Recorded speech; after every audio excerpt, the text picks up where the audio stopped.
मेरा नाम शुएब शाहीन है। मैं पाकिस्तान तहरीक इंसाफ का कोर कमेटी का मेंबर भी हूँ और मैं उनका तर्जमान भी हूँ। और मेरा अपना ताल्लुक़ डेरा गाज़ी ख़ान से है, मैं बलोच हूँ, लेकिन मुझे आपसे हमदर्दी भी है पाकिस्तानी होने के नाते। इस हमदर्दी के साथ हमें शर्मिंदगी भी है और अफसोस भी है।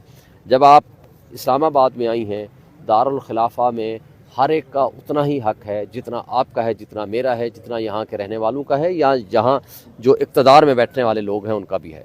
लेकिन जिस तरह उन्होंने हमारे बच्चों और बच्चियों का इस्तकबाल किया, बजाय इस बात के उनके ज़ख्मों पे मरहम रखते उनमें नमक छिड़का, लोगों को गिरफ़्तार किया, ज़्यादती की, जुल्म किया, हम उसकी शदीद अल्फाज में मज़म्मत करते हैं और आपको वेलकम करते हैं। और हमारी तरफ से पूरा आपको ताउन है। अल्लाह करे आपके मसाइल हल हों। हमारे ज़िम्मे का जो काम होगा हम आपके साथ पॉलिटिकली भी साथ खड़े होंगे इंशाअल्लाह ताला, आपके मसाइल के हल करने के लिए या इस पुरअमन जद्दोजहद में आपके साथ शरीक होने के लिए हम आपके साथ ताउन करने के भी हर तरह से तैयार होंगे इंशाअल्लाह। Thank you very much. सबसे पहले तो ये है कि जो तलबा पर FIR किए गए थे, अगर सुप्रीम कोर्ट के हद तक वो हो सके तो बेहतर है। उसके अलावा हमारे पास यहाँ 70-80 के करीब फैमिलीज़ मौजूद है, उनका डाटा मौजूद है। मुझे नहीं पता अभी इख्तियार सुप्रीम कोर्ट रखता है या नहीं रखता है कि वो जो है ना इन तमाम अफराद को एटलीस्ट जो है ना बाजियाब करके उनको अदालतों में पेश कर सके। और बालाज की बहन यहाँ मौजूद है, उसका ख़ानदान मौजूद है। जब उसकी CTD पर FIR दर्ज की जा चुकी है, आज उसकी 40वां दिन आ चुका है, तो मेरे ख्याल से उस पर कार्रवाई भी होनी चाहिए। उस कार्रवाई को आप मज़ीद तेज़ करें। उसमें ये तो एक शट एंड डाउन केस है। बालाज ज़ेर हिरासत था, उसको ज़ेर हिरासत एक्स्ट्रा जुडिशली किल किया गया। तो हम वकला से यही वो करते हैं कि जो उनका कानून है, जो अदालतें हैं, उनके प्रोसीजर में तेज़ी लाएंगे और जो हमारे मुतालबात है, जो जेन्युइन मुतालबात है और जो काम उनको करना चाहिए किसी मुतालबे के बग़ैर। कोई शहरी यही मुतालबा नहीं करते कि उसको इंसाफ फराम किया जाए। स्टेट बनते ही इसलिए, अदारे बनते ही इसलिए कि वो इंसाफ की फरामी को यकीनी बना सके। चले, मैं आपके साथ ये वादा करता हूँ इंशाल्लाह बिल्कुल सुप्रीम कोर्ट में हम जा सकते हैं। ये पिटीशन होती है अंडर आर्टिकल 184(3). वो जब पब्लिक इंपॉर्टेंस का कोई क्वेश्चन आता है, जहाँ इन्वॉल्विंग फंडामेंटल राइट्स हो, बुनियादी हुकूक के तहफ़्फ़ुज़ के लिए सुप्रीम कोर्ट का दरवाज़ा हम खटखटा सकते हैं। और आपको मैं आपके साथ कोऑर्डिनेट करूँगा। ये मेरे साथ हैं दोस्त, ये आप में से कोई भी आप करेंगे, मतीन को या किसी को कह दें, आप इनके साथ कोऑर्डिनेट करेंगे। मैं अपने 2 वकला इनके साथ कोऑर्डिनेट करूंगा, फिर मैं केस करूंगा, इंशाल्लाह सुप्रीम कोर्ट में लेके जाएंगे। कल से कोर्टें खुल रही हैं, परसों से, तो इंशाल्लाह ताला हम पिटीशन लेके जाएंगे और आप सब लोगों को सुप्रीम कोर्ट में भी बुलाएंगे और आपको लेके जाएंगे जो आप लोग हो। सुप्रीम कोर्ट के चीफ जस्टिस का ताल्लुक़ भी हमारे सूबे बलूचिस्तान से है, तो इंशाअल्लाह ताला हम उनसे रिक्वेस्ट भी करेंगे कि ये आपका ये रियासत पाकिस्तान का मसला है। हमारे जो मिसिंग पर्सनस हैं उनको बाजियाब कराना रियासत की ज़िम्मेदारी है और आप being the custodian of the fundamental rights of the citizens of Pakistan, ये आपकी ज़िम्मेदारी है, क्योंकि आपने लोगों के हुकूक के तहफ़्फ़ुज़ की कसम उठाई हुई है। तो आप इसमें हमारी मदद करें, रहनुमाई करें और हमारे जो जायज़ मुतालबात हैं उसमें आप हमारे मुतालबात को हल करें। इंशाअल्लाह ताला मैं आपके साथ पूरा इस पर ताउन करूँगा। इस पर भी सुमोटो नोटिस चीफ जस्टिस को लेना चाहिए। यहाँ 14-14 साल से लोग अगवा हैं, 14-14 साल से जिबरी गुमशुदा हैं। उनके केसेस बलुचिस्तान के हाई कोर्ट्स में, इस्लामाबाद के हाई कोर्ट्स में पड़े हुए हैं, लेकिन उन पर कोई अमल दरामद नहीं किया गया। तो ये एक आज का इशू नहीं है मेरे ख्याल से। अगर जस्टिस फ़ाइज़ ईसा साहब बलुचिस्तान से ताल्लुक़ रखते हो तो उनके सामने तो ये इशू सबसे पुराना इशू है जो दहाइयों से जारी है। तो हम यही उम्मीद करते हैं कि एक सॉलिडेरिटी वो होती है जो आप यहाँ आकर जो है ना हमारे बयानिए के साथ देते हैं। एक सॉलिडेरिटी वो होती है जो एज अ कानून के रखवाले आपको प्रैक्टिकली करना पड़ेगा। हम बिल्कुल यही चाहते हैं कि आप जो है ना मेरा ख्याल है इसका हल ये है कि 184(3) की प्रोसीडिंग्स करते हैं, डायरेक्ट सुप्रीम कोर्ट में एक पिटीशन फाइल करते हैं और जो डेटा आप मुझे देंगी, जो इन्फॉर्मेशन आप मुझे देंगी, हम एक पिटीशन बनाएंगे, आपके नाम से बेशक बना देंगे, हम यहाँ पिटीशन फाइल करेंगे अगले ही हफ्ते में। हम उसके लिए फिर आपको तकलीफ़ देंगे। जो आप इन्फॉर्मेशन हमें देंगी वो इन्फॉर्मेशन हम सुप्रीम कोर्ट के सामने रखेंगे और कोशिश करेंगे कि अगले हफ्ते में ये केस लग जाए, ताकि अगर वो केस लग जाए, बेशक वो सुओ मोटो नोटिस ना लें, हमारी दरख्वास्त को सुन लें और वो जो दरख्वास्त में जो मवाद होगा उस पर फिर वो जुडिशल कमीशन बना दें, इंक्वायरी कर लें या इदारों को बुला के उनसे सवाल जवाब करें और हमारे ग्रीवेंस को रिड्रेस करें। जैसे कमीशंस में तो ये हो रहा है, पेशियाँ हो रही है, तो मेरे ख्याल से शुरू से स्टार्ट करने से ज़्यादा बेहतर है सुप्रीम कोर्ट जो है ना वही जो प्रोसेस इतने अरसे से चल रहा है उसी पर ही फैसला साजी करे तो ज़्यादा बेहतर है। ये आज का इशू नहीं है, 14-14 सालों से लोगों के बच्चे गायब है, वो वहाँ केसेस कर रहे हैं लेकिन उन केसेस को भी ख़त्म किया जाता है। चले, थैंक यू, बहुत शुक्रिया, बहुत शुक्रिया। इवन अगर उन्होंने तो हमें बता दिया कि हम वहाँ से सारे चैनल फिर बंद कर दें। जब मुझे यहाँ रोने की इजाज़त नहीं है तो वहाँ से भी कुछ ना आए, यहाँ पे कोई खाली पत्थर भी यहाँ ना आने दें।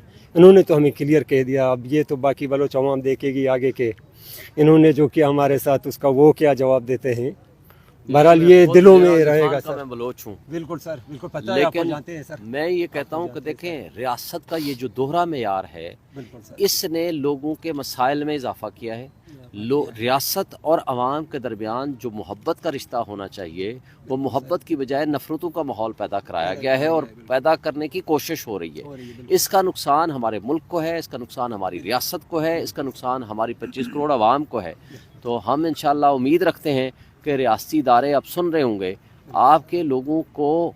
कम से कम अगर किसी का कुछ जुर्म है वो बताओ, कानून के सामने पेश करो और अदालतों में ले आए। नहीं तो आप मिसिंग पर्सनस में कोई भी शामिल कर दें, किसी भी हवाले से किसी को उठा लें और फिर बजाय इस बात के कि आपके साथ हमदर्दी करने की बजाय आपके साथ कोई ज्यादती करे, जुल्म करे, वो तो फिर काबिल कबूल किसी सूरत नहीं हो सकता।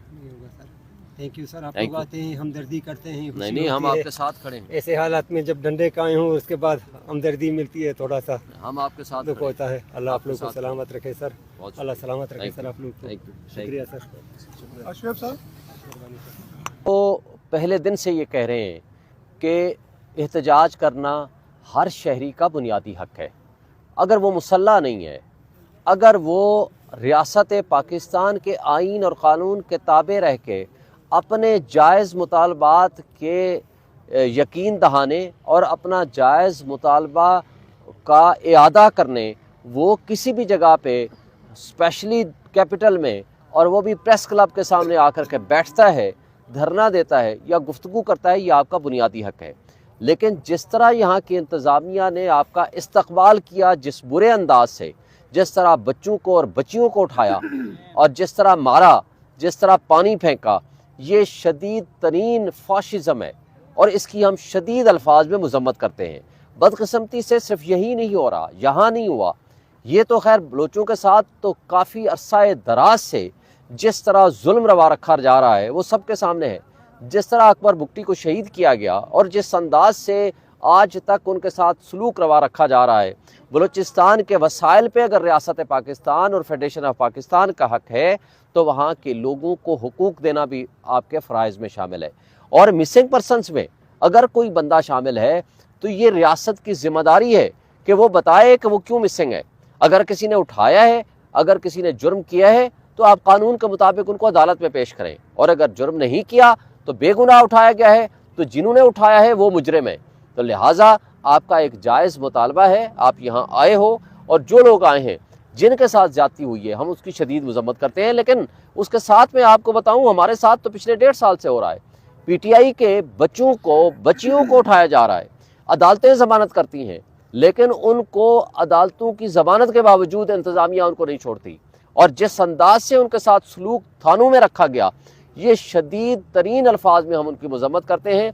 रियासत पाकिस्तान में आइन ने सबको बुनियादी हुकूक दिए हैं, बुनियादी हुकूक की जो वायलेशन करेगा वो अनकॉन्स्टिट्यूशनल इल्लीगल होगा। इसका मतलब है कि वो आइन को तोड़ने के मुतरादिफ है, तो उनके खिलाफ मुकदमा होना चाहिए, ना कि लोगों को मिसिंग पर्सन में शामिल करें। साहब मुझे ये बताइएगा कि बलूचिस्तान में, पुख्तनख्वा में जिस तरह लोगों को लापता किया जाता है, उनको बेघर किया जाता है, उनके प्यारे उनको याद करते हैं और हर दिन उनके लिए वो मरते हैं, क्या लगता है क्या वजह है, क्यों वो लोग लापता होते हैं? देखें, ये बदकिस्मती है हमारे मुल्क की। ये हमारे लोग जिन्होंने हमारे लोगों के हुकूक का तहफ़्फ़ुज़ करना है, ज़िंदगियों का तहफ़्फ़ुज़ करना है, ये वो इदारे जिनको $18 बिलियन सालाना, ये यूएनडीपी की रिपोर्ट है 2019 की, $18 बिलियन सालाना इसके तनख्वाहों के बावजूद मुफ्त मराहत देते हैं हम इदारों को।